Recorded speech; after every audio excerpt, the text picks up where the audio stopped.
Well, brethren, most of us are assembled today for one major reason.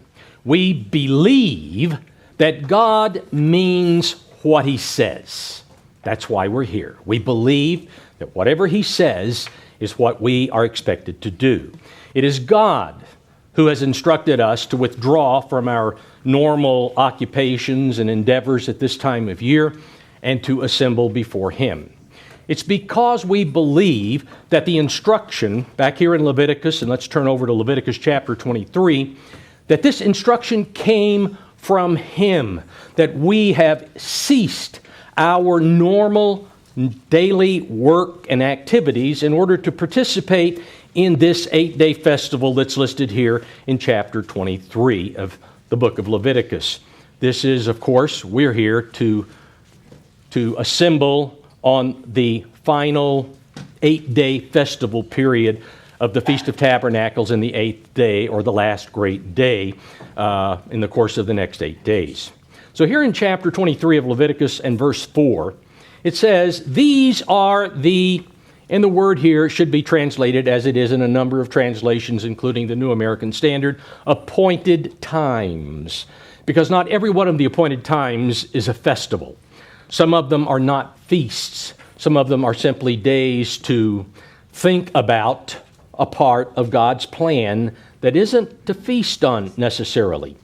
Okay? So these are the appointed times of the eternal, holy convocations, that is, sacred assemblies, as several translations have, which you shall proclaim. This is what God told Moses and Aaron to do, to proclaim these appointed times. Now, we'll skip down to chapter 23, verse 33. And here in verse 33, we have instruction about this 8-day period. "Then the Eternal spoke to Moses, saying, Speak to the children of Israel, saying, The 15th day of the 7th month shall be the Feast of Tabernacles for 7 days to the Eternal," beginning, of course, today for us. "On the first day there shall be a holy convocation," hence the reason we are assembled. "You shall do no customary work on it."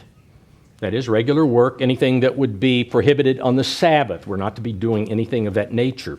"For 7 days you shall offer an offering made by fire to the Eternal." That obviously took place within the sacrificial system, the various rituals that were done historically by Israel, not something that we're to do today. But it says, you shall offer this offering, and it says then, on the 8th day, not the 8th day of the Feast of Tabernacles, but on the 8th day that immediately follows, as soon as the sun sets on the 7th day, the 8th day begins. This is when this new holy time, the 8th day, you shall have a holy convocation. Again, another annual Sabbath. Then he goes on to say here, and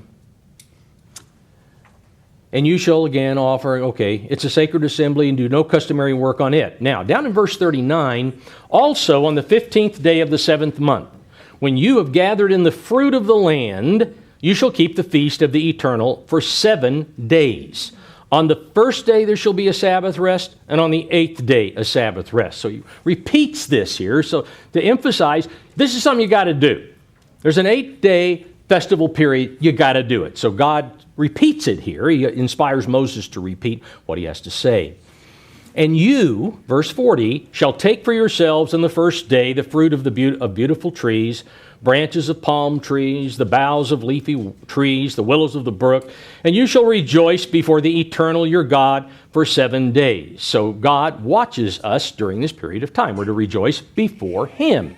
We are to realize that He is glad to see His children assembled in the kind of assemblies that we have spread all over the world. We've got different groups here, there, and wherever, different organizations that finance their ability to have these festivals in various parts of the world. And so God's watching no matter where His people are assembled, because God, again, what's the church? It's all of those who have the Spirit of God. Possessors of the Spirit of God, those are the children of God. Okay? So He is watching us during this period. And we are to assemble, as it says here, in this manner. In other words, you're going to have to leave your normal abode in order to get there. And of course, back in ancient Israel's time, they left up in the north from the area of Asher and Zebulun, and they came south in order to come to Jerusalem. And they were all coming together. So it's a temporary situation. And that's what we're in here. We're temporarily assembled here because this is not, for most of us, most of us, this is not our dwelling. This is not our normal place. Good portion of us, yes, right around here pretty close, but many others from great distances. Anyway, it goes on to say in verse 41, you shall keep it as a feast to the eternal. This truly is a feast, not just an appointed time. It is an appointed time, but it's an appointed time for a feast. You shall keep it as a feast for 7 days in the year. It shall be a statute forever in your generations. You shall celebrate it in the 7th month. You shall dwell in booths, that is temporary dwellings, for 7 days. All who are native Israelites shall dwell in booths, that your generations may know that I made the children of Israel dwell in booths when I brought them out of the land of Egypt. I am the eternal. Of course, today God is expecting spiritual Israelites, which are all of those who have received His Spirit, because we receive His Spirit when we become a prevailer with Him. And a prevailer with God, a prevailer with El, is an Israelite. Okay, so we're all spiritual Israelites, so we are expected by God to dwell in booths. That's what we believe. Our decision to be here is based on belief, not fear, not twisting arms, but on belief. The belief that the Bible is the Word of the Almighty God. No question in our minds. That's His Word. That's what He has spoken. He who inspired His chosen servants, the prophets and apostles, to record His words, the words that He spoke, as well as, especially with the prophet, with the apostles, their personal experiences, their personal witnesses. And that's what we have in the gospel accounts. We have some variations in the way different apostles saw things, but again, that validates that these are their personal accounts. This is what they saw. They may not have seen everything. John may not have seen everything that Matthew did or that Peter did. And so you got some things that aren't exactly the same. Here we got one individual, another place. There were two there, actually. But again, this validates witnesses from multiple individuals. And that's what the apostles did. Anyway, they witnessed the fulfillment of God's words, the apostles did, of what the prophets had recorded directly from God. However, our belief is not shared by this world. It just is not. Even the world of what we call professing Christianity does not strictly believe the Bible. They don't believe it strictly. If they did, they would also be assembling today. But they don't. They don't. It's the various divisions of professing Christianity pick and choose whatever sections will support the lifestyles they desire. We have those who stand in pulpits, women in this, they're ordained or whatever, and, with their partners or whatever. And of course, the Apostle Paul was way out of line for saying what he did about, people with alternate lifestyles. And so, had he been in this day and time, that wouldn't work. So obviously, that part of the Bible needs to be stricken out. We're not going to believe that part of the Bible. And so it doesn't fit their lifestyle, therefore, they ignore it. Or they ignore or reason around other sections that conflict with their chosen paths of existence. Because they don't believe God. They will believe as far as if it accommodates what they want to do, their own selfish drives. The pressure of the secular world has caused even the leaders of professing Christianity to disparage the Holy Scriptures. You find that, again, all the time. It doesn't matter where you go. They disparage it. They give you a reason why you don't have to keep the seventh-day Sabbath. It's the first day of the week, day of the resurrection. No, the resurrection occurred on Saturday afternoon. on Sabbath afternoon. That's what the Bible says. But no, we're going to say it occurs on Sunday morning. Blah. No, it did not.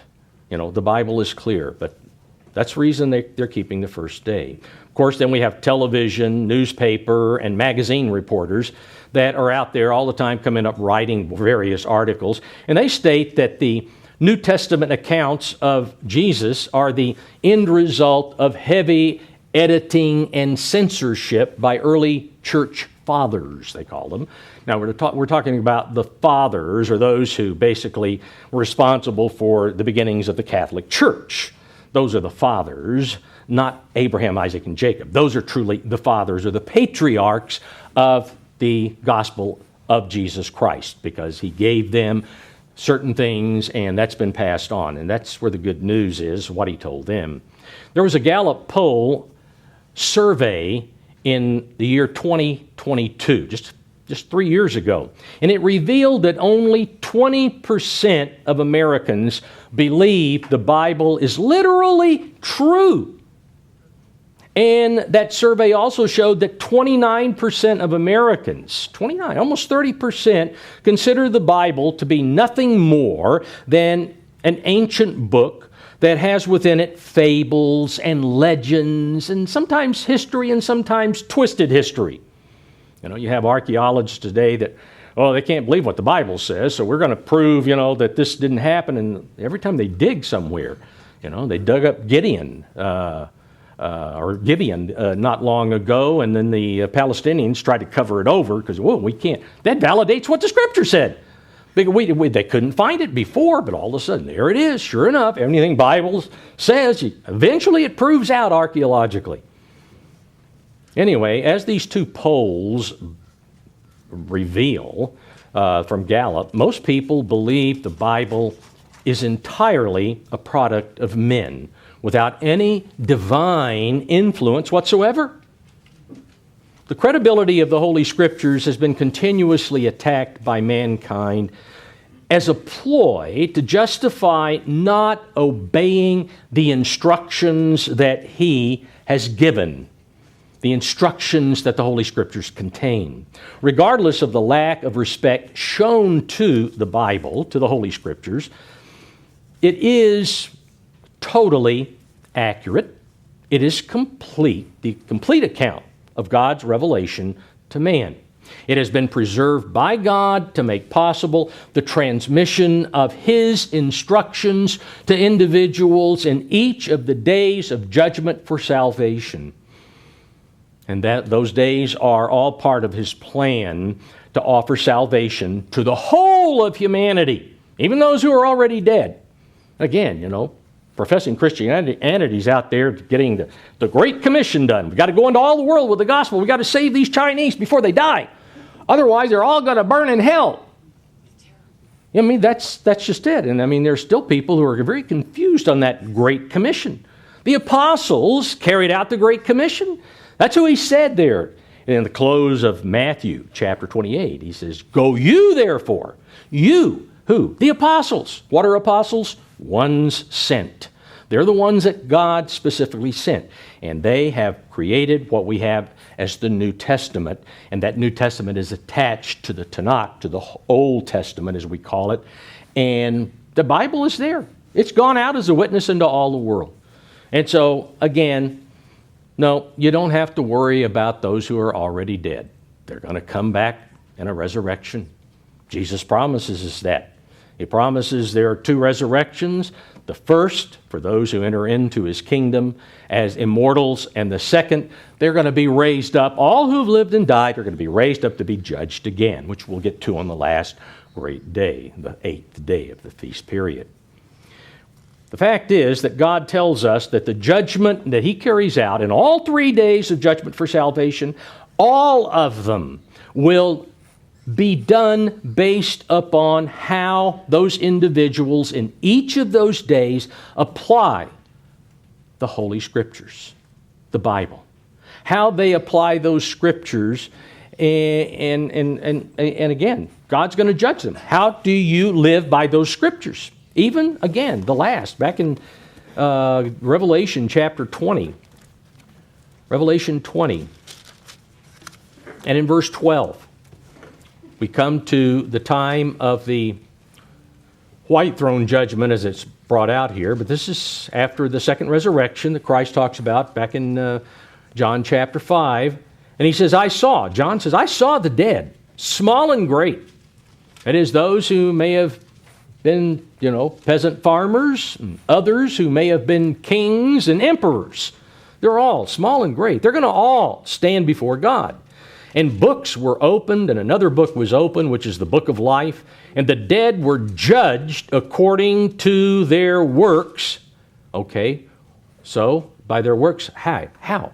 By the things which were written in the books. Same books as we are being judged by. The only way righteous judgments can be made, the only way it's possible, is by basing all conclusions on the foundation of the truth. The truth is the foundation upon which all judgment must be based. Since Jesus states that His Word is truth, now of course at that time He was talking about the Old Testament, as we would say, the Tanakh. The law, the prophets, and the writings. Because that's all that was in existence at the time that he made that statement in John 17:17. Okay? But then the apostles added other things, details which needed to be included as validation that this indeed was the one prophesied back there in Deuteronomy 18. This is the prophet like unto Moses that I'm going to send, and you better listen to him, or else. That's what it says. At any rate, within the Bible, God has laid out all of the details necessary for understanding why humanity has experienced the history that humanity has gone through. The Bible tells us exactly why. We don't have to worry. We don't have to question. I was a little kid. I thought, why is the world in such a mess? That was back, I was growing up like some of you when in school, we had to run and grab our desk and get in the hallway and get under our desk because the Russians were sending nuclear weapons and we were going to be protected under our desks when those missiles hit. And so I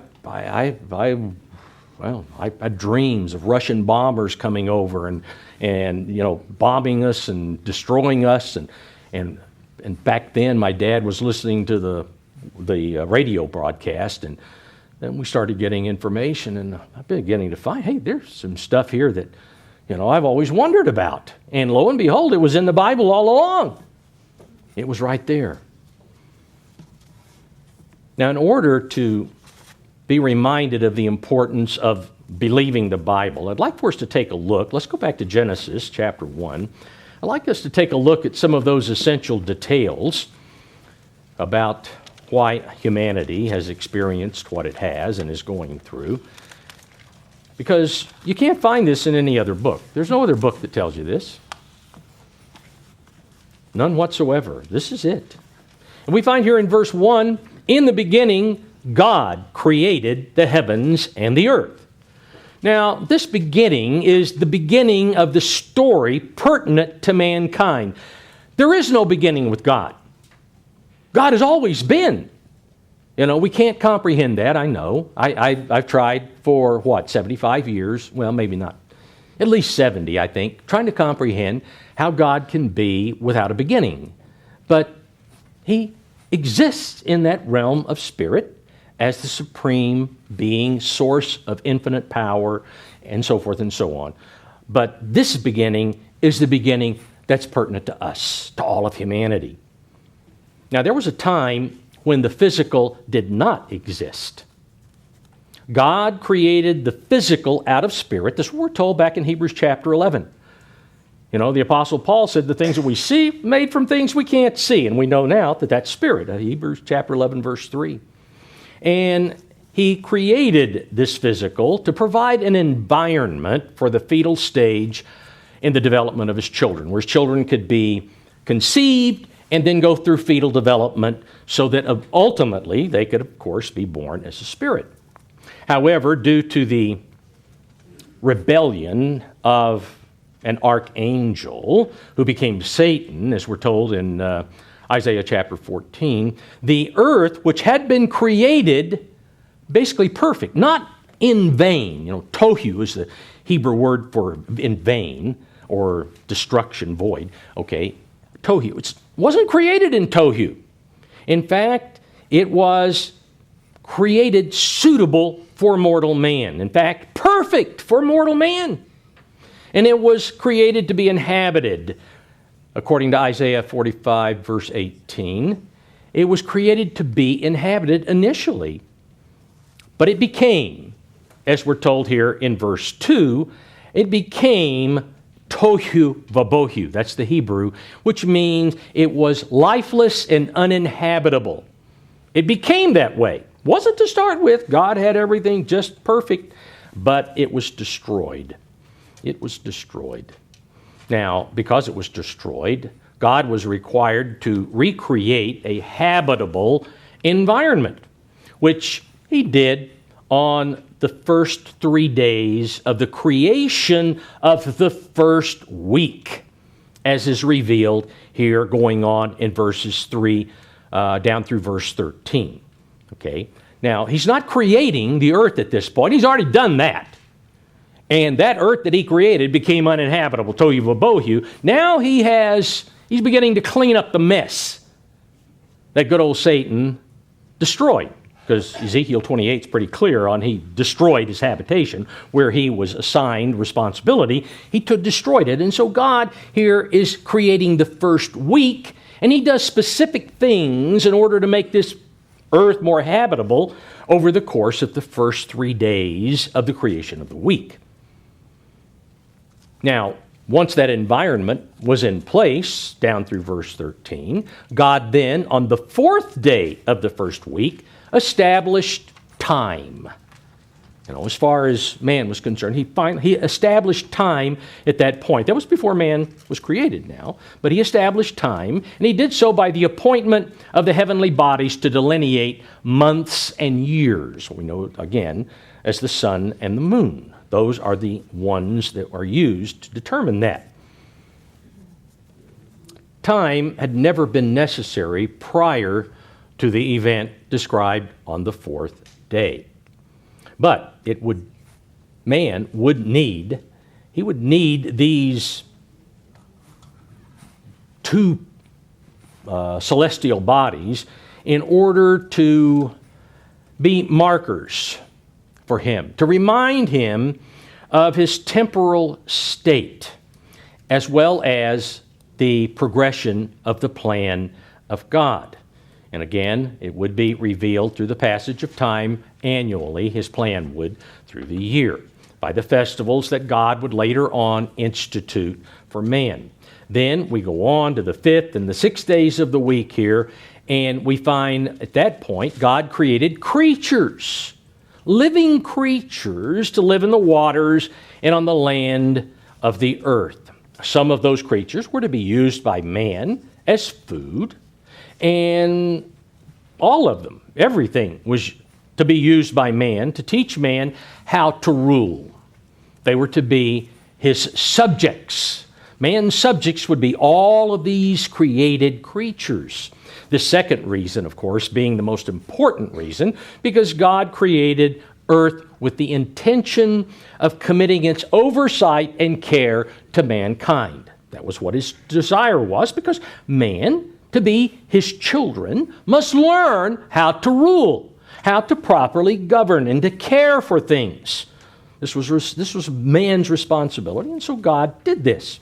In fact, let's read here in verse 26 of Genesis 1. It says, "Then God said, let us," and again, that's the Father, the One, Most High at that point, and God the Word, the us. "Let us make man in our image, according to our likeness." This is to make it very clear that God, the Father, and the Son are the identical types of beings. They are eternal beings, and we are made in their likeness. They're not blobs. They're not nebulous floating gases or whatever that you might see in some old Star Treks. That's not the case whatsoever. They have the form. We are formed in their image. Let them have dominion. This is what he says. We're going to create them in our image, and we're going to give them dominion because they have dominion over all things. Over the fish of the sea, the birds of the air, the cattle, over all the earth, and over every creeping thing that creeps on the earth. So God created man in his own image. But again, people don't want to believe that. No, they don't want to believe it. In fact, they want to believe that there was this mass, this super dense mass, the size of a pin, that exploded and made it all the universe. Everything that there is came from that little speck. But where in the world did this speck come from? No. Man is such an egotist. Man is such an imbecile. I mean, just believe what God says. We believe this. There was nothing, and then God brought it into being. This is what the Bible says. It says, God bless them, be fruitful and multiply, fill the earth and subdue it, have dominion over the fish of the sea, over the birds of the air, and over every living creature that moves on the earth. Including the gnats and mosquitoes and the flies. Okay? Every creature. Have dominion over all of it. So man was given authority over all life on this planet. Every bit of it. The prophet David elaborated back in Psalm 8. Hold your place in Genesis. We're going to come back, but back in Psalm 8, he elaborated on the situation of man's dominion. They just stick together here. Psalm 8, verse 3. And here David states, when I consider your heavens, the work of your fingers, the moon and the stars, which you have ordained or you have set in place, what is man, that you are mindful of him? And the Son of Man, that you visit him? For you have made him a little lower than the angels. So you've made him lower than Elohim. That's the word there in the Hebrew. You made him less than. A little lower than. He's not on the same plane of existence, okay? He's not a spirit. Okay, you made him not a spirit, in other words. And you have crowned him with glory and honor. You have made him to have dominion over the works of your hands. Notice. You have made him to have dominion over the works. David understood that. Everything that God had created, man was to rule over.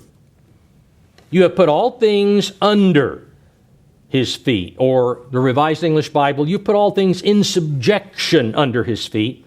All sheep and oxen, even the beasts of the field, the birds of the air, and the fish of the sea that pass through the paths of the seas. Now, in order for man to retain this dominion, let's go back to Genesis this time. We'll continue in chapter 2. In order for man to retain dominion, it was essential for him to believe God. It was absolutely essential. You've got to believe God. For by doing so, by believing him, trusting him, he would rely on God for everything. He believed him, he would rely on him for everything. And he would remain obedient to God if he believed. Note here in chapter 2, verse 15. Then the Eternal took the man, put him in the Garden of Eden to tend and keep it. So we find the first thing that God did, put him in an incredible paradise, and he gave man responsibility. He had a responsibility. He had a responsibility to take care of what God had given him. Okay, God says, I created it all, made it here for you. All you got to do is take care of it. Just do it. Verse 16 goes on, and the eternal God commanded the man, saying, of every tree of the garden you may freely eat. But, I've got to tell you now, just as an aside, but of the tree of the knowledge of good and evil, clearly marked in the middle of the garden there. Okay, it's clearly marked. God made sure. May have been a little picket fence around it that said, keep away. This is my tree. Not sure, but God, they knew which one it was. There was no mistaking, okay? He says, the tree of the knowledge of good and evil, you shall not eat, for in the day that you eat of it, you shall surely die. So man was given access here to the tree of life, obviously, because there's only one tree that was off limits. One tree. That's it. And how many trees were there? We're not told. Dozens, hundreds, thousands? Did every kind of fruit and nut tree in existence, was it all there in the garden? Don't know. But there were plenty of them there. But man, though he was given access to the tree of life, the tree of the knowledge of good and evil was totally off limits. So God clearly here, in what he instructs man, established that man would be held accountable for his actions. Because he said, you eat of it, you shall surely die. So you're going to be held accountable whether you believe me and obey me or not. And the end result of not believing God would be death. And death is what? The end of life. The end of life. Unless God shows mercy and resurrects you and gives you life again, it's over. That's basically what he was, he didn't tell man that exactly, maybe right up front. Now, despite God's warning to believe what he told them and obey him, despite that, the first human couple, as we know, going on here in chapter 3, chose to heed the devil's deceptive dialogue, because this is what it is. Lies, lies, and more lies. And as we see, it's, his influence is still in the world, believe it or not. How do we know? Lie after lie after lie. Where will we turn? The world is more full of lies than it is of truth. Anyway, verse 1, now the serpent was more cunning than any beast of the field which the eternal God had made. And he said to the woman, has God indeed said, is this really true? I heard this from somebody, he says, that you shall not eat of every tree of the garden. The woman said to the serpent, we may eat of the fruit of the trees of the garden, but of the fruit of the tree which is in the midst of the garden, God has said, you shall not eat it, nor shall you touch it, lest you die. Then the serpent said to the woman, you will not surely die. In other words, what he told Eve was, you don't need to believe and obey God. You don't have to do that. And man has believed it ever since. That's one lie that's never ended. It's gone on and on for 6,000 years, man still believes that lie. In verse 5, for God knows that in the day you eat of it, your eyes will be opened, and you will be like God, knowing good and evil. Notice here that the devil planted the thought in the first couple's minds that God was holding something back, that God was preventing man from attaining the life that he had on the God plane of existence. You'll be like God. You'll be like him then. If you take of that tree, you'll be just like him. He is on a different plane of existence, and you can be there too, if you eat of that tree. Because he doesn't want you to be like him. He doesn't want you to be as he is. When in fact, God's intention was for man to become just like him, children in his image. He drives that point home after, each animal that he created, after its kind. God created man in his image. How is man? To be after his kind. To ascend to the plane of existence of eternal life is what he planned for man. But no. The devil says, nah, he doesn't want you to have that. However, God would not grant that level of existence to man until after man had proven that he was willing to believe and obey God. It's the only way it's going to happen. You got to believe me, and then you got to do it. You got to have the works to show me that you believe what I tell you to do.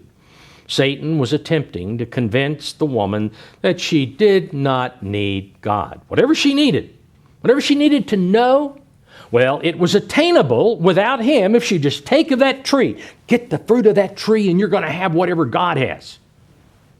In verse 6, so when the woman saw that the tree was good for food, that it was pleasant to the eyes, and a tree desirable to make one wise, she took of its fruit and ate. She also gave to her husband with her, and he ate. Now, in making her decision to take and eat the fruit, Eve used faulty human reasoning. Because human reasoning sometimes can be good, but there's always a fault with it. Because if it's totally devoid of what God says and understanding what God wants, then it can go off on tangents that are not good. She ignored all the divine revelation that God had given up to that point. She made a decision to disbelieve God. Now she said, well, Satan tempted me. Yeah, he tempted you, but you knew what the truth was. We just read it back up here. You knew that in the day you take of the fruit and eat it, you're going to die. You knew that, but you did it anyway. Yeah, maybe he tempted you, but maybe you should have said no.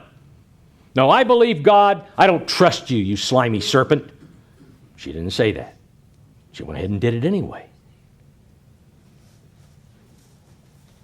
In verse 7, then the eyes of them both of them were opened, and they knew that they were naked, and they sewed fig leaves together and made themselves coverings, and they heard the sound of the eternal God walking in the garden in the cool of the day.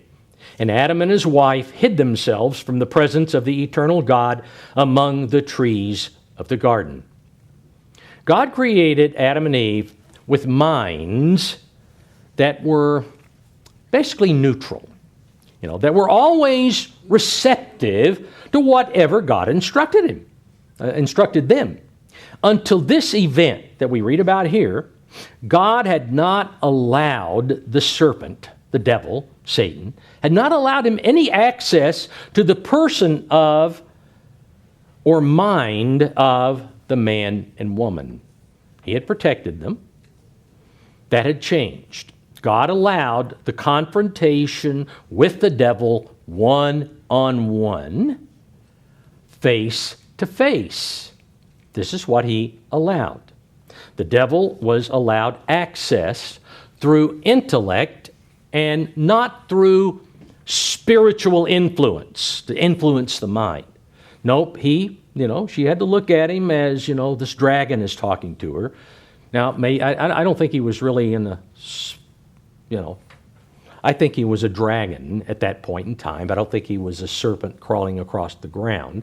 That's my belief, because it's talking about serpentine or whatever. That's what Leviathan is, serpentine. He's a dragon. I think he showed up the way he actually is. And anyway, not that it's important that's what I think. You can believe in a snake. It could be. But at any rate, once he achieved the deception through intellectual argument, however, then God allowed him to have spiritual influence over the minds of both the man and the woman. Now, he didn't have to confront them face to face. He could confront them just by pouring in wrong thoughts. Because, again, they submitted to him. And that's the way he works. There was knowledge that came with disobedience. They knew that they were wrong. So, guilt, as we know, comes from knowing you've done something wrong. You feel guilty. And guilt flooded the minds of Adam and Eve. And this sensation was a totally new experience for them, unlike anything that they had encountered up to that point in their lives. Guilt made them feel dirty. There was something about this that just we don't feel right. Since they couldn't hide the feeling, they tried to hide their bodies instead. That was the whole point, hide the body. Because they wanted to remove that terrible sensation that had flooded their minds. Because again, it was scary, this guilt thing. Paul summed up what happened to them back in Titus. We'll eventually come back to Genesis here in a little bit, but in Titus chapter 1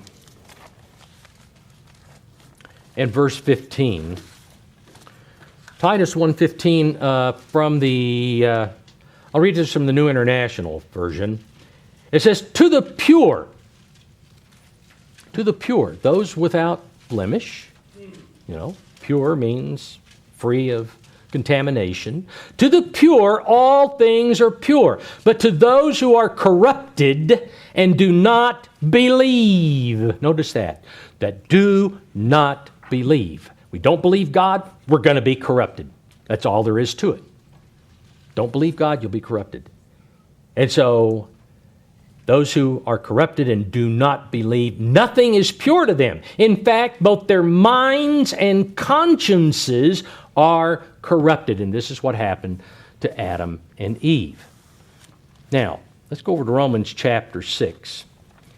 Because by giving in to the enticement of the devil, man surrendered himself and his mind to Satan's spiritual influence. By choosing to obey Satan rather than God, Adam became a slave of the devil. He became enslaved by the serpent. Notice here in chapter 6 of Romans and verse 16. Do you not know that to whom you present yourselves slaves to obey, you are that one slaves whom you obey, whether of sin to death, or the New American Standard has, whether of sin resulting in death, or of obedience resulting in righteousness. Obeying God is what's required to attain righteousness, to have Christ living in us. It's His righteousness that makes us righteous. Okay, all of our righteousnesses are like filthy rags, we're told by the prophet Isaiah. Okay, but Christ lives in us, His righteousness, but it requires obedience. It requires obeying God. When he became enslaved, let's go to Romans chapter 8. When he became enslaved to Satan, Adam surrendered to the devil the dominion of the earth that God had given specifically to him, to mankind. To Adam, and of course it was shared by Eve. By surrendering his authority to Satan, Adam allowed the devil to carry out his desires in man's dominion, because it was man's dominion. Again, though, within the bounds that God allows the devil, because we know God has certain bounds that He sets up. First chapter of the book of Job shows us that God sets bounds, and the devil can go no further than where God says stop. He can go up to that point, but that's as far as he can go. The repercussions are reflected in Paul's statement here, that is, of Adam surrendering dominion to the devil. The repercussions are reflected here in Romans 8, beginning in verse 19. The Complete Jewish Bible has, the creation waits eagerly for the sons of God to be revealed. That is, those who enter into the realm of spirit to become His children, immortal children. Okay? The creation is waiting for that. For the creation was made subject to frustration, or the New King James better has, the creation was subjected to futility by that decision to believe Satan instead of believing God and telling the devil to get lost. Okay? Not willingly, but because of the one who subjected it. Who subjected it to this futility? Satan. He was given dominion.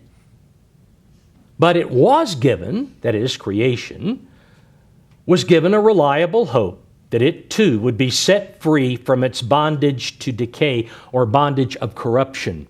Because the devil has been corrupting everything ever since. We know he's corrupted everything. All we have to do is read Isaiah chapter 11, and we read there about how these poisonous snakes not going to be around in the millennium. After Christ returns in His kingdom, no poisonous snakes, no carnivorous, lions and bears and leopards and all of these other things. Nope, not going to be. Because He's influenced and the animal kingdom. He's influenced it. I still think, did God make the mosquitoes to, come and suck my blood? Or is this something the devil had a part in?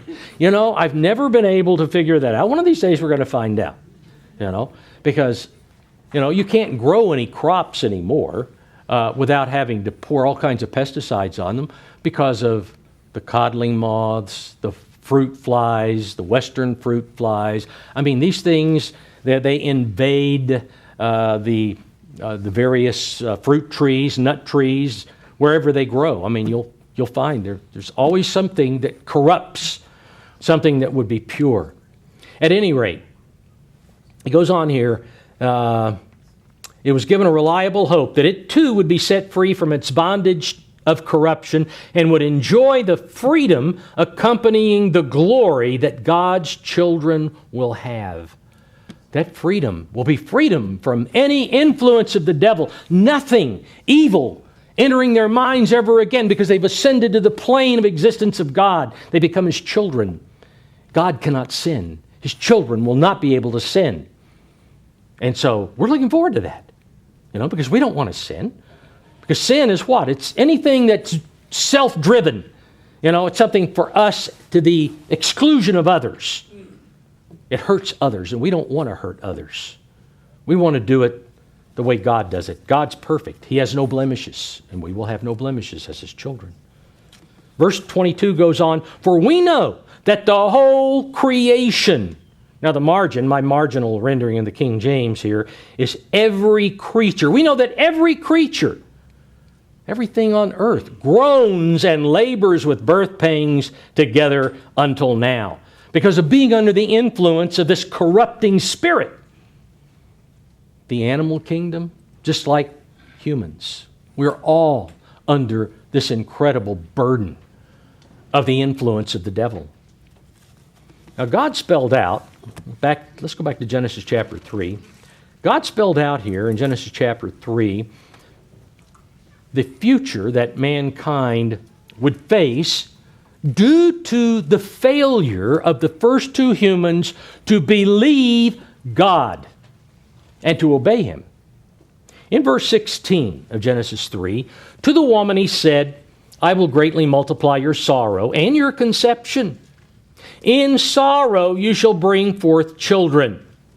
Now the connection of sorrow to birth here refers to the fact that the entirety of the descendants of Adam and Eve, that is, every human being on the face of the planet today that's ever been, every one were condemned. We've all been condemned to be born into a world cut off from God, a world completely under the influence of Satan the devil. That's what we are born into. And hence, I'll greatly multiply your sorrow and your conception, that is, all who come from you. You'll in sorrow bring forth children because of what happens to them. The horrible things that they're going to experience. Being slaughtered in wars by who knows? There's probably been over 1 billion human beings through time who have been destroyed in war. Destroyed by drug addiction, whatever. Horrible diseases. All of this is here because of the mistake that was made then. And I'm not saying any of us would have done it any better had we been there in the Garden of Eden. Because God planned a Savior out long before. Long before He created the earth. Before He created the womb for His children, He had to have a way that they would be able to have sins forgiven. He knew that. God knows the end from the beginning. He knew that. Anyway, it goes on in verse 16. The Revised English Bible goes on. "You will desire your husband, but he will be your master." God created the woman to naturally desire to come under the protection of and the security of her husband. That's the way He did it. However, humanity, since it has now been cut off from God and the knowledge of how a marriage should operate, and man has now submitted himself to the authority of the devil, being under the devil's influence, husbands, God is saying here, are not going to manage the family like he should. Rather than having that pure agape that we understand we're supposed to have, care for all others, it's going to be incoming. And he's going to take advantage of his wife. That's exactly what he would do. And he would domineer rather than properly leading and caring for their wives, these husbands. So we've had division, and it's affected almost every marriage through, almost every millennia of human beings' marriages. It's affected. He goes on in verse 17, New International, to Adam, he said, because you listened to your wife and ate from the tree about which I commanded you, you must not eat of it. Now, God clearly states that the next curse that he's bringing out here is due to Adam's unbelief. Adam is being reprimanded because he did not believe God and he disobeyed God. Adam knew without question what God had said you must do and what you must not do. He wasn't confused whatsoever. We must not misunderstand the meaning of this verse either. God is not implying that husbands should never consult with or take input from their wives, because there have been some through the years, you just do what I tell you to do. Walk behind me and pick up after me, and you do this, that, and the other. No. It's a team effort, this thing called marriage. It's a team effort. But God said, this is what's going to happen because you've been cut off from me. You don't understand how marriage should operate. You don't keep the sexual part of life as it should be. You're running around thinking, we can be like baboons or hyenas or whatever else and mate with whatever. No, there's an institution that God created. And you got to be in that institution. You're not animals. I don't care what they say. We're like animals. No, we're not animals. We're in the image of God. I don't see where he says any other animals in the image of God. He says human beings are, but not animals. Yes, we have life and breath like animals, but that's basically it. That's basically it. Going on here in verse 17, I'll continue in the New International. It says, cursed is the ground because of you. Through painful toil you will eat of it all the days of your life. It will produce thorns and thistles for you, and you will eat the plants of the field. By the sweat of your brow you will eat your food until you return to the ground, since from it you were taken. You're made of the dirt. You're made of dirt, and you're going to go right back to the dirt because you didn't obey me. God was originally placed in an environment, we're told here, where all of his food needs, they would all be satisfied without any major physical effort. Just tend it, you keep it, and that's all you need to worry about, Adam. But due to disbelieving God, he would be expelled from that incredible environment of paradise. He'd be kicked out. That expulsion would leave man in an environment controlled by the being to whom he surrendered the dominion that God had given him. Satan had already revealed his disdain for the creation of, the planet and the environment that God had originally created on the earth by destroying it, prior to God creating the first week. You read back in Ezekiel chapter 28 that no count, king of Tyre, which of course is representing Leviathan, Satan the devil, how he destroyed the environment on this earth. And that's why we have the flood there after Genesis chapter 1, verse 2. Flooded the earth, and so on. So, devil doesn't care for this environment. Just as Satan was allowed to alter man's nature by influencing the mind of man, he was able to alter the animal kingdom in several ways, as already mentioned. So he was allowed to alter the plant kingdom as well, no doubt. Because, when we read about these passages about the millennium, which I'm sure we'll be hearing some more through the feast, how all of a sudden it's like the Garden of Eden over here. I don't see thorns and thistles in the Garden of Eden. I see things that are productive. But again, today, the plants which are not useful for feeding humanity are what? They're the ones who pop up like overnight. They're popping up here, there, and wherever, and they're trying to choke out everything that would be a productive plant. It's going to try to kill those things, to get rid of them, to overshadow them so that the sun can't reach their leaves. And they're the most difficult to suppress. The weeds. You can plant a seed in a desert, and somehow without water they can come up and live and put thorns on. I think the devil definitely has a part in this because of what we read about, how the environment's going to be changed when Christ returns. Going on in verse 19, the New International says, "For dust you are, and to dust you will return." The first human couple was informed that the ultimate penalty for disobedience and for not believing God is death. No question, God made it very clear. Dust you are, to dust you will return. Skipping down to verse 22, "Then the eternal God said, Behold, the man has become like one of us." Okay, so we've got the two eternal beings speaking now. He's become like one of us, to know good and evil, and now, lest he put out his hand, take also of the tree of life and eat and live forever. Therefore the eternal God sent him out of the Garden of Eden to till the ground from which he was taken. So he drove out the man, and he placed cherubim at the east of the Garden of Eden, and a flaming sword which turned every way to guard the way to the tree of life, which no doubt was located probably about where the Holy of Holies was located later on.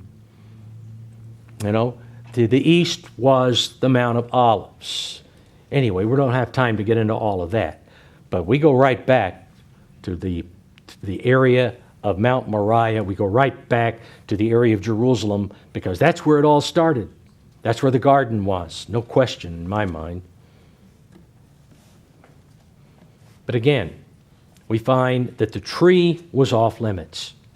Due to man's failure to believe God and look to God for direction, that is, because man's choice was to gain knowledge through the tree of the knowledge of good and evil, God put the only source that could supply life off limits. So he made sure that the angels kept man from ever getting close enough to the tree of life. A lot of this is symbolic, but we don't have time to go into that either. From that point on, the only way access to God and God's Spirit would be available was by special invitation from God. Man no longer had the right to it. Man had the right initially. All of the trees in the garden except one you can have, including the tree of life. So he had the right to it. No longer, special invitation only. God's plan now required the extension of grace and mercy. That is, the extension of God's favor and mercy to forgive in order to gain the knowledge of His plan and how to receive the Spirit necessary to live forever. Now, from the time of this severance until now, let's turn back to Revelation chapter 6. Revelation chapter 6. From the time of this severance that we read about in the Garden of Eden until now, almost 6,000 years later, or right at 6,000, humanity has been subjected to every manner of suffering that Satan can devise. Hard to imagine anything else that he could do as far as suffering. And God reveals that here in Revelation chapter 6, in verse 1. Now, John, relaying to us the vision that he is having, he says, "I saw when the Lamb opened one of the seals, and I heard one of the four living creatures saying with a voice like thunder, 'Come and see.'" That is, watch. Pay attention to what's going on. "And I looked, and behold, a white horse. He who sat on it had a bow." A bow is an offensive weapon.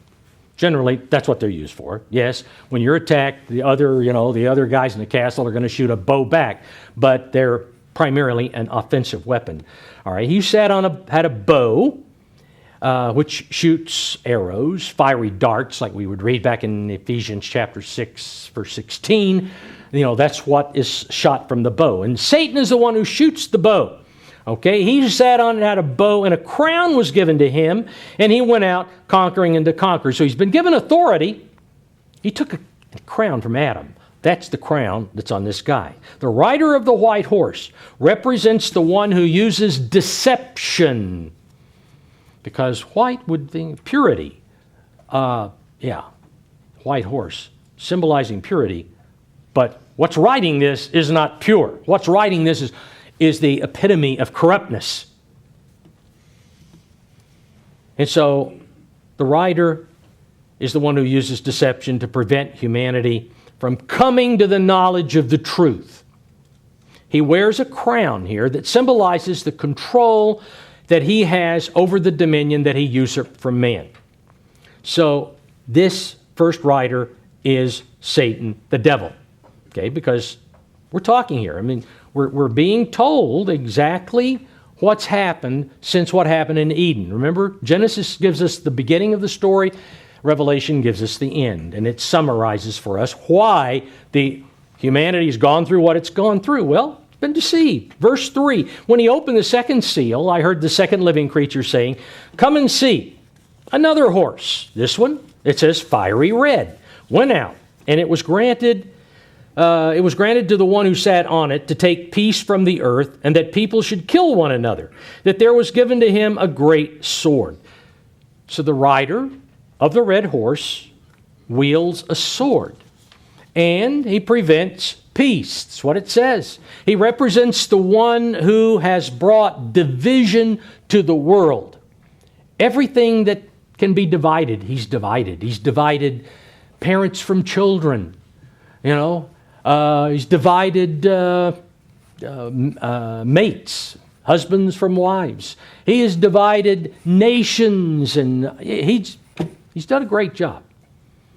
Divided everything. He has brought division. Going on here in verse 5, when he opened the third seal, I heard the third living creature say, "Come and see." So I looked, and behold, a black horse. And he who sat on it had a pair of scales in his hand.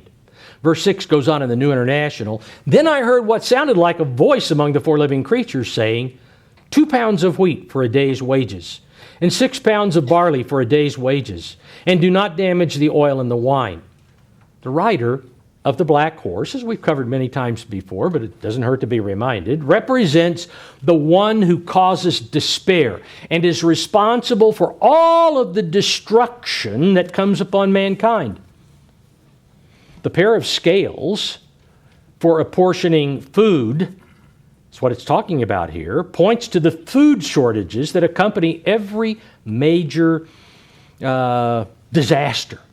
You'll find it's always food shortage. You've got to get food there to these people, whether it be a hurricane that's wiped out things, tornadoes that have gone through a town, tsunamis that wipe out entire coastlines sometimes. You've got to get the food in there because people got to have food to live. They got to have energy to be able to do what they need to do. But again, every major war, every major natural disaster, there is where we have a lot of food shortages. The command here not to hurt or not to harm the oil and the wine shows that though God allows Satan to make food very scarce, he does not allow Satan to totally destroy Earth's ability to produce food. He's certainly done things over the course of 6,000 years. Major famines, millions died, wars. We've had, how many was it? 20, 25 million people that Stalin killed in Russia. I don't know how many Mao got rid of. Every time you turn around. And the devil's behind it all.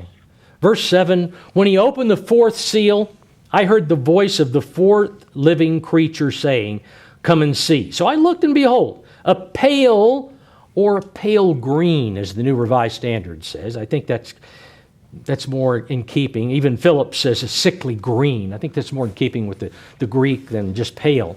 So there's a pale or a pale green, a sickly green horse, and the name of him who sat on it was Death.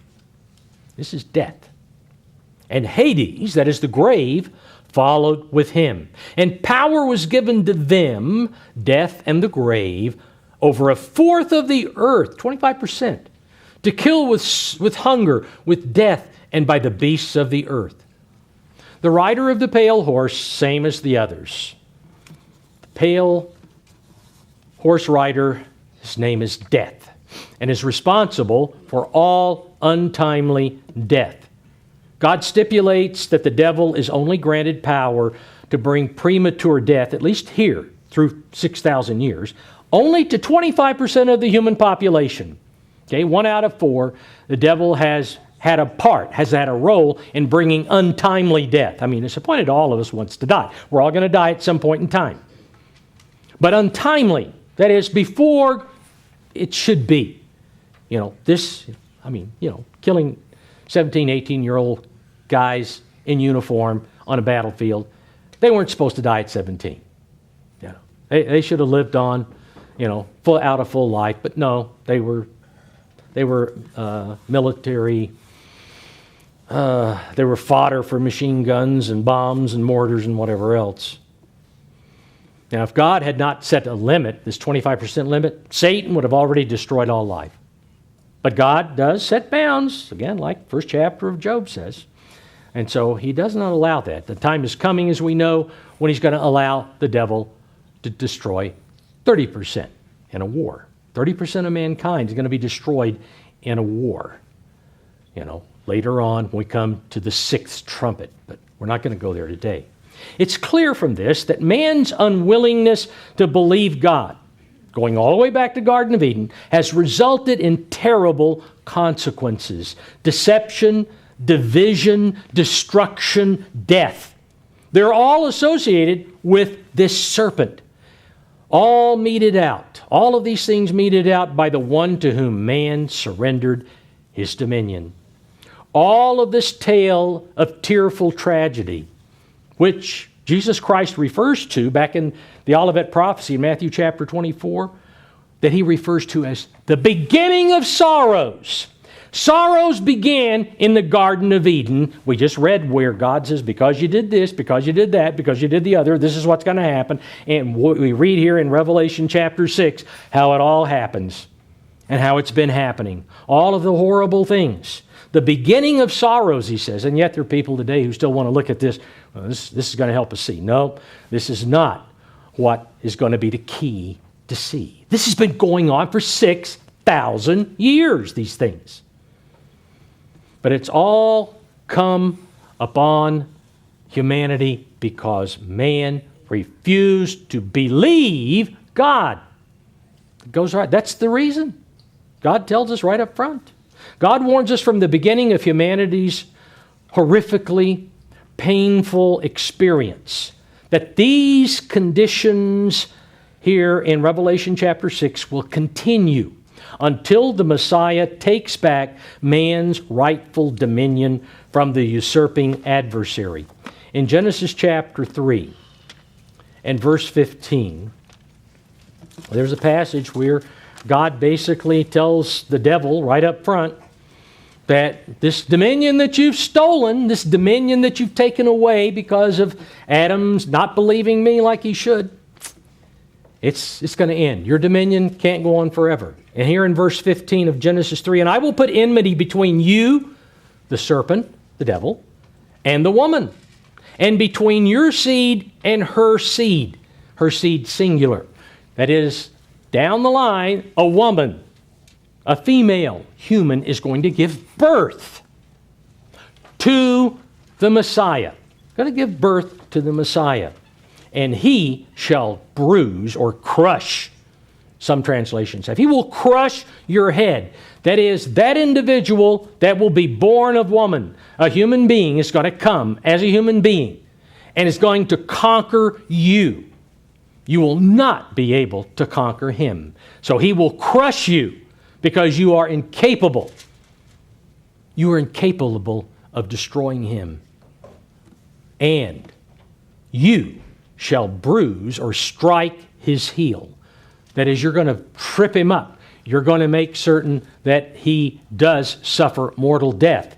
But you're not going to be able to have him obey you and come under sin. It will not happen. He will take on his own volition, take the sins of humanity on himself to die. But again, he shows us this is what's going to happen. Ultimately, Christ is going to return. This is the first prophecy. I know there's some who don't agree with that, but I don't care. That's the way I see it, and that's what I believe. Jesus wielded power over the devil during his physical life by never surrendering to the serpent. Not once, not one iota. In so doing, he proved mastery over Satan and qualified while a mortal to regain the dominion of man. That is, the rulership of the earth, as we saw back in chapter 1 here, in verses 26 through 28, which he will do, Christ will do as the second Adam. Paul calls him back in Corinthians. He's the second Adam. The second Adam's going to take back what the first Adam lost.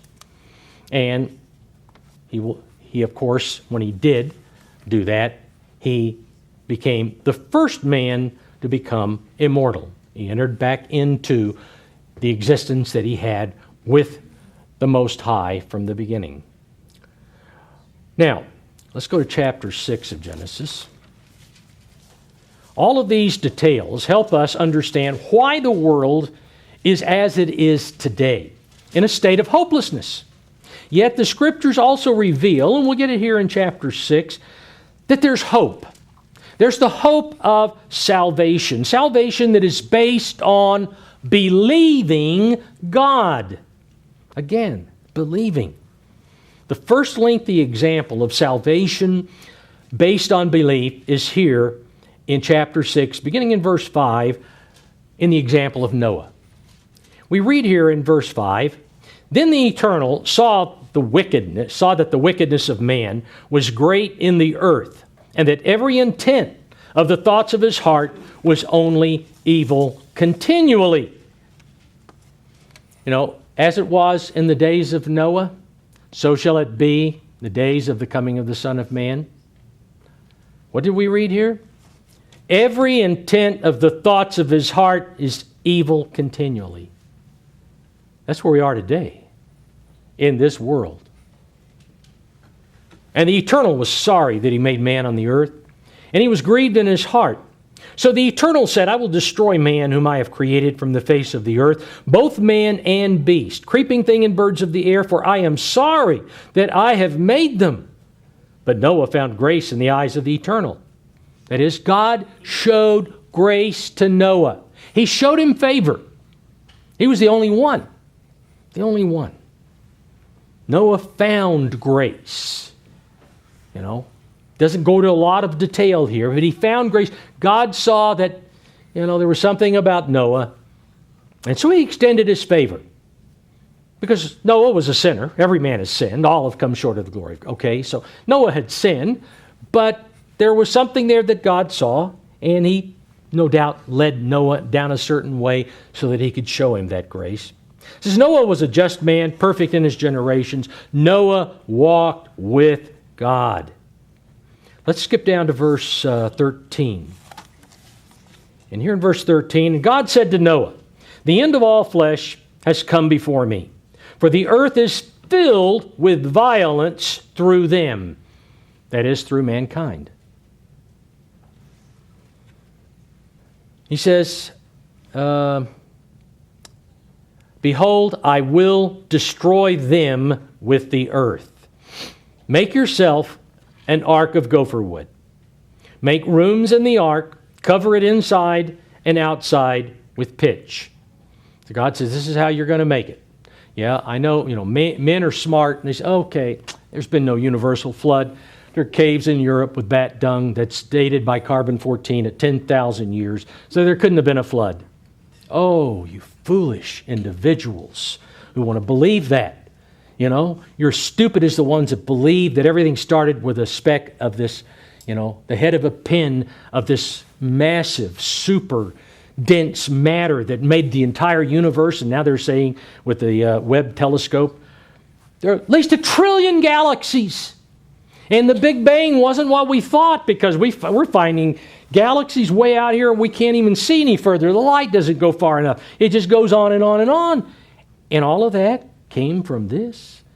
Oh, you stupid person. You stupid people. Evolution, all of this baloney. I mean, what in the world? How can you believe these things?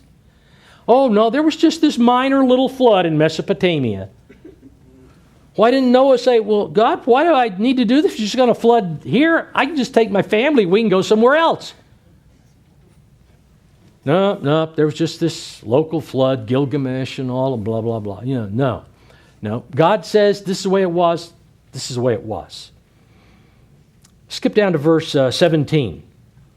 And behold, I myself am bringing floodwaters on the earth to destroy them under heaven, all flesh in which is the breath of life. That's what God said. Then, man says, no, I can't believe that. It's impossible for that to happen. No. Smarter they get, the dumber they become. Verse 18, but I will establish my covenant with you, and you shall go into the ark, you, your sons, your wife, your sons' wives with you. And of every living thing, of all flesh, you shall bring 2 of every sort into the ark, to keep them alive with you. They shall be male and female. Of the birds after their kind, of animals after their kind, of every creeping thing of the earth after its kind. 2 of every kind will come to you to keep them alive. And you shall take for yourself all food that is eaten, and you shall gather it to yourself, and it shall be food for you and for them. Then Noah did, note, according to all that the Eternal commanded him, so he did. He believed God.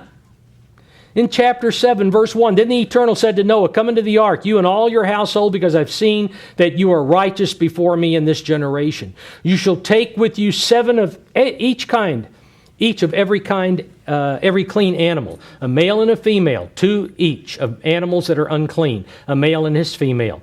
Also 7 each of birds of the air, male and female, to keep the species alive on the face of all the earth. Verse 5, and Noah did according to all that the Eternal commanded him. And it goes on, 2 of every kind went in, just as God commanded him, again in verse 9. So Noah believed what God instructed him and carefully did exactly what God told him to do. Noah understood that obedience to every word of God was necessary in order to escape certain death. Now, almost 430 years later, over here in chapter 12, we find that God intervened, 430 years after the flood, God intervened in the life of another man whom he commanded to leave his former life and set out on a journey that would ultimately result in world renown and personal greatness. And that's here in chapter 12 of Abram. We've been reading it lately, so I'm not going to go through all of that. But he told Abram here in the first 4 verses of chapter 12 of Genesis, leave. And it says here that in verse 4, so Abram departed as the Eternal had spoken to him. He believed what God told him and he did it. Later on, we find in chapter 15, God came back to Abram and said in verse 1, do not be afraid, Abram. I am your shield, your exceedingly great reward. But Abram said, I've got this, I haven't had any children. You said all of these descendants I'll have, and it hasn't happened. Should I take, Eliezer here? No, God says. He says, that's not it. This shall not be your heir, verse 4, but one who will come from your own body shall be your heir. Then he brought him outside and said, look now toward heaven and count the stars if you're able to number them. And he said to him, so shall your descendants be like the stars. And he believed. Abram at this time believed in the Eternal, or believed the Eternal, and God accounted that belief to him as righteousness. And so we find here that Abram was willing to do exactly what God said. And as a result, he's called the friend of God, James tells us back in James chapter 2, verse 23. But God tells us through James, and I won't go back there at this time, but that belief is proven by our willingness to do what God instructs us to do, no matter how difficult it may be. We've got to do it the way God says it needs to be done. The most difficult thing ever done by Abram was to offer up Isaac, his son, which he had done in his mind for 3 days, in the process of 3 days before he arrived at Mount Moriah. Anyway, need to stop there. But this is the background that we need, and we'll be ready next week to connect believing God to the meaning of this 8-day festival period. So anyway, you may want to study up on some of that between now and then.